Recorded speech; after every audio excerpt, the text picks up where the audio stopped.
O ministro Gilmar Mendes, do Supremo Tribunal Federal, declarou nesta segunda-feira, com as suas próprias palavras, que os ministros do STF são simplesmente intocáveis. E sabe o que é pior? Essa declaração foi feita em um evento de militância política de esquerda, onde o próprio atual presidente nacional do PT fez questão de promover a mesma narrativa que levou ao assassinato de Charlie Kirk. Eu já vou explicar todos os detalhes dessa história para você, mas antes preciso fazer alguns comentários sobre um outro evento realizado também nesta segunda-feira, que teve a participação do presidente da República. Ocorreu ontem, em Brasília, a abertura da Conferência Nacional da Igualdade Racial. Antes até de trazer uma parte da fala de Lula, eu preciso destacar uma fala de Aniele Franco, a ministra da Igualdade Racial. Veja só. Em 2022, o senhor falou na campanha que iria colocar o pobre no orçamento. E a gente sabe que quando o senhor fala do pobre, o senhor está falando necessariamente do povo preto, quilombola, indígena, cigano, LGBT e de terreiro. Necessariamente? Quer dizer então que não existe nenhum cidadão pobre que seja branco, hétero e cristão? Percebeu como até mesmo as falas já extremistas de Lula podem ser distorcidas por quem é ainda mais militante ideológico? Bom, por falar em Lula, o presidente fez um discurso em tom de lição de moral. O preconceito ainda é muito forte no nosso meio. E vocês sabem que o preconceito é uma doença. O preconceito a gente não resolve apenas colocando na Constituição que é crime inafiançável. Porque o preconceito, na verdade, está na massa encefálica de muita gente que não quer aprender que nós não podemos sofrer preconceito de cor. Eu não sei se você está lembrado, mas foi apenas alguns dias atrás que, em Sorocaba, no estado de São Paulo, Lula fez uma fala extremamente polêmica. Quando eu falei sobre o assunto na ocasião, eu fiz questão de trazer a história toda contada por ele para que não houvesse margem para o argumento de que ela havia sido tirada de contexto. Mesmo assim, a militância dentro da política e dentro do jornalismo afirmou que a fala de Lula havia sido tirada de contexto. Para relembrar o acontecimento, eu vou trazer aqui novamente o mesmo recorte que eu mostrei naquele vídeo, que contém a história completa. Olha só. Uma vez eu tinha um ministro da Agricultura, ministro do Desenvolvimento Agrário, Paulo, que foi participar de um congresso de propriedade rural de pequenos na Alemanha. E ele fez uma revista maravilhosa, bonita. E no meio da revista tinha uma capa com uma senhora bonitona, devia ser filha de italiana ou de alemão no Rio Grande do Sul, ou Santa Catarina, com a bochecha bem vermelha, sabe, sorrindo.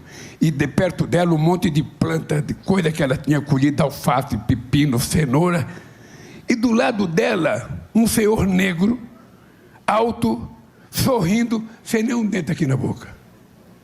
Eu chamei o ministro e perguntei, escuta aqui, por que você colocou essa fotografia desse senhor negro sem dente? Você acha isso bonito? Você acha isso bonito, cara? Isso é fotografia para você colocar representando o Brasil no exterior, um cara sem dente e ainda negro? Você não acha que isso é preconceito?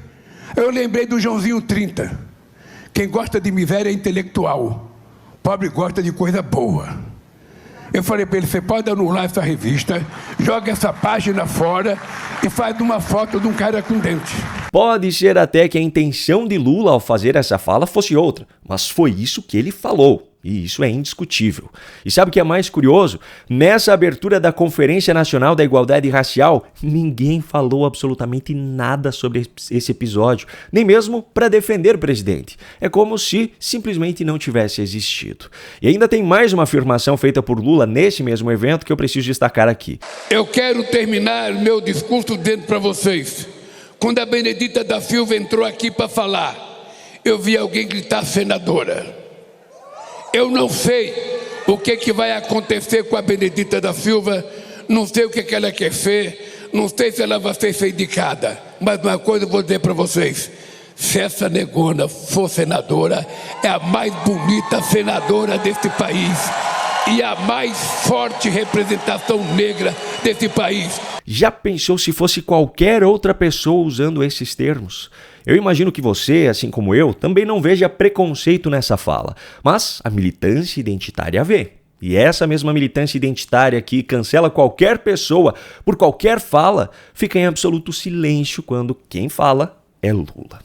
Agora, como eu falei lá no início, o assunto principal desse vídeo é outro. É o evento promovido pela militância que teve a participação de Gilmar Mendes, do Supremo Tribunal Federal. O evento em questão era o chamado Direitos Já, ato em defesa da democracia e da soberania nacional, promovido por uma organização militante de esquerda e com a participação de lideranças de partidos como o PT e o PSOL.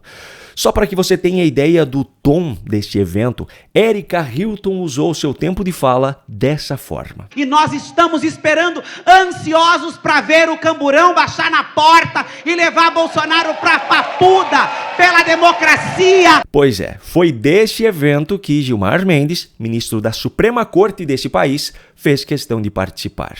A Lei número 1079 de 1950, que define os crimes de responsabilidade e regula o respectivo processo de julgamento, determina em seu artigo 39 que é um crime de responsabilidade dos ministros do Supremo Tribunal Federal exercer atividade político-partidária.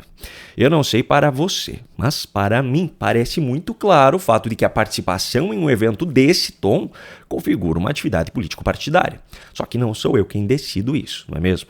Bom, além da própria participação no evento, o ministro Gilmar Mendes ainda foi polêmico em suas afirmações, como a sua crítica ao voto de Luiz Fux no julgamento da suposta tentativa de golpe, o que configura uma manifestação pública fora dos autos sobre um processo que tramita na corte, e também ao dizer, mais uma vez, que o Supremo Tribunal Federal não aceitaria um processo de impeachment contra um ministro do próprio Supremo Tribunal Federal.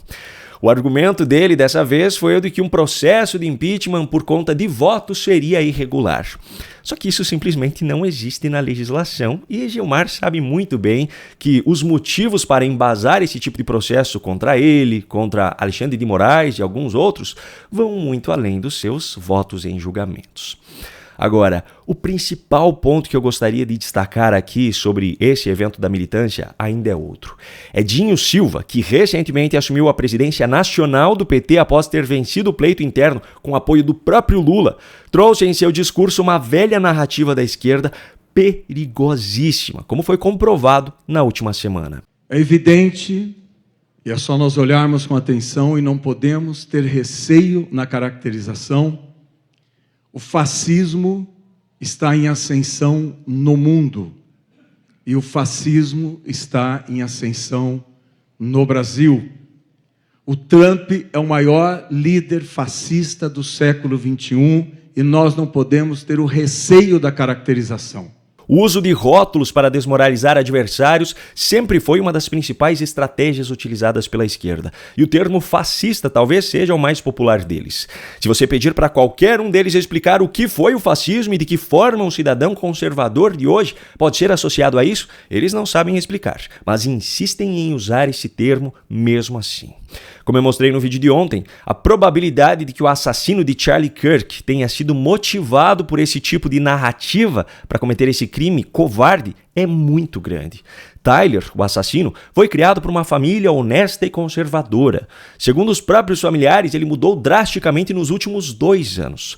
Nos projéteis utilizados por ele e encontrados pela polícia, estavam escritas frases como "Ei, fascista, pega essa". Como eu mostrei no vídeo de ontem, o próprio Fantástico da Globo exibiu isso no último domingo, apesar de ter manipulado muita coisa na reportagem. E agora, menos de uma semana após um jovem pai de família de apenas 31 anos ter sido brutalmente assassinado por alguém que simplesmente não aceitava a sua ideologia, o presidente nacional do PT, o partido que hoje ocupa a presidência da República, repete as mesmas narrativas que influenciaram Tyler a se tornar extremista e que estavam gravadas nas balas utilizadas por ele para esse crime. Percebe quem realmente não está interessado em pacificar o país? Enquanto esses políticos inescrupulosos disseminam essas narrativas falsas para facilitar a sua perpetuação no poder, você, cidadão conservador, corre risco de vida por conta das mentes extremistas que estão sendo inflamadas por esses discursos.